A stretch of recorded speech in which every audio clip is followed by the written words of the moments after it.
বিশ্বের বিভিন্ন দেশে গত ২৪ ঘন্টায় একাধিক ভূমিকম্পের ঘটনা ঘটেছে। আন্তর্জাতিক ভূমিকম্প পর্যবেক্ষণ সংস্থাগুলোর তথ্য অনুযায়ী এই সময়ের মধ্যে অন্তত ১২টির বেশি দেশ ও অঞ্চলে ২.০ বা তার বেশি মাত্রার কম্পন অনুভূত হয়েছে। এর মধ্যে সবচেয়ে শক্তিশালী ভূমিকম্পনটি আঘাত এনেছে মেক্সিকোতে রিক্টার স্কেলে, যার মাত্রা ছিল ৭.৩।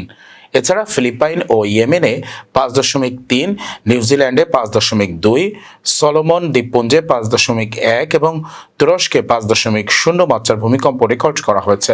পাশাপাশি যুক্তরাষ্ট্র, জাপান ও ইন্দোনেশিয়া সহ আরও কিছু অঞ্চলে ছোট ও মাঝারি মাত্রার কম্পন হয়েছে। অধিকাংশ ভূমিকম্পের মাত্রা কম হওয়ায় কোথাও বড় ধরনের ক্ষয়ক্ষতির খবর পাওয়া যায়নি।